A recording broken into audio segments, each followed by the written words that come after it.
យើងធ្វើដាក់កាក់អញ្ចឹងគ្រូបង្ហាញ website មួយទៀតឈ្មោះថា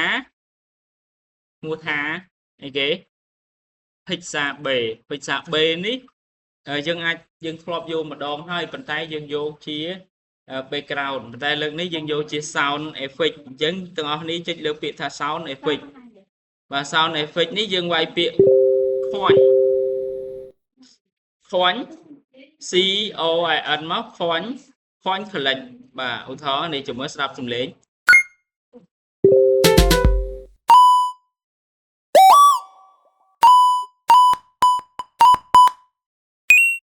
បាទអូខេឥឡូវគ្រូយកឥឡូវគេឬក៏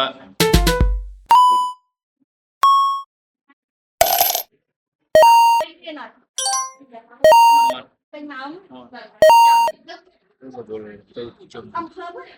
តោះឥឡូវយើងមើលចំណុចនេះយើងទាញយកសំឡេងនេះបានហើយក្មេងៗមើលសិនកុំទាន់ឆ្លេឆ្លាមើលពេលដែលគ្រូបង្ហាញសុំមើលសិនហើយដល់ពេលហើយចាំធ្វើគ្រូប្រាប់ហើយដល់ពេលយើងអត់មើលហើយតាំងហើយអត់ចេះទេ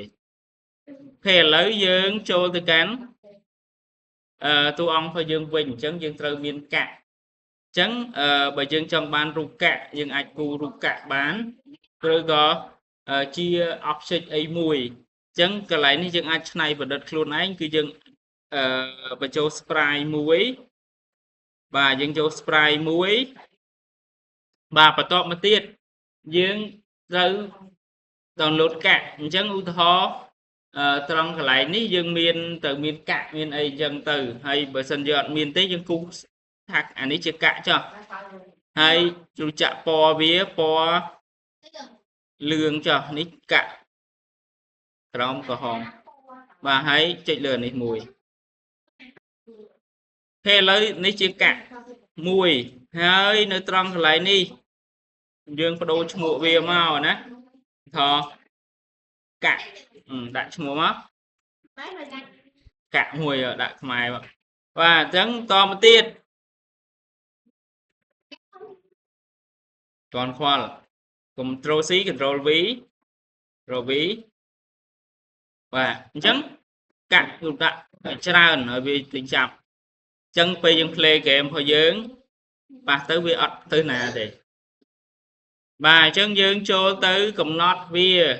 ចូលទៅក្នុង event sheet 2 level 2ណាអញ្ចឹងយើងត្រូវចូល event level 2ចុច event level 2មកយើងយក add event បាទយកពាក្យថា add event ក្នុងពាក្យ add event ហ្នឹងយើងយកតួអង្គយើង sprite 3 on collision នេះយកពាក្យ on collision ដដែលទេ on collision with another object យើងជ្រើសយកកាក់អូខេបន្តមកទៀតយើងយកកាក់ដដែល next destroy នេះកំទេចកាក់អញ្ចឹងនៅពេលដែលប៉ះកាក់គឺបាត់កាក់ប៉ុន្តែមិនតាន់គ្រប់គ្រាន់ទេអីដែលយើងត្រូវការគឺសំឡេងអញ្ចឹងយើងត្រូវ add object មួយទៀតឈ្មោះថា audio អញ្ចឹងចូលឡើង object នេះ add new object type យើង search នៅក្នុងនេះវាយពាក្យអង់គ្លេស audio a d វាយទៅ ad នេះមកយើងអស់មកក្រោមឃើញអត់ឃើញដែរអញ្ចឹងយើង au នេះ audio ណាយកពាក្យ insert អញ្ចឹងយើងបាន audio កន្លែងនេះមួយបាទតបពីយើងបាន audio ហើយ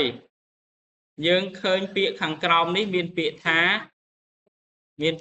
sound អញ្ចឹងបងប្អូនគ្នាមកស្ដាប់នៅលើពាក្យ sound យើងយកពាក្យថា import sound បាទយកពាក្យ import sound ចុចទៅលើ audio import ហើយចូល download នេះ sound ដែលគ្រូបាន download មកមិញបើកហើយយកពាក្យថា import អញ្ចឹងនេះសំឡេងនេះចូលហើយអញ្ចឹងអ្វីដែលយើងត្រូវចូលបន្ទាប់យើងចូលទៅក្នុង event sheet លេខ2ណា event sheet level 2យើង add action វាមកអញ្ចឹង add action យើងយក audio នេះយក audio ណា audio នេះគឺសំឡេងបាទ audio ហើយយើងយកពាក្យថា play ណា play តមកទៀតយើងមិនបាច់ផ្ដោះផ្លាស់ប្ដូរទាំងអស់យើងមើលនេះត្រូវអញ្ចឹងបើមានតែមួយវាលោតឲ្យតែមួយណាបើមានច្រើនយើងជ្រើសមក hai dương vô biệt thá đàn và phầnนี้គឺ game យើងពេលដំណើរការទូកអងប៉ះកាក់នឹងលឺសំឡេងបាទហើយប៉ុណ្ណឹងតោះធ្វើយើងធ្វើប៉ុណ្្នឹងឯង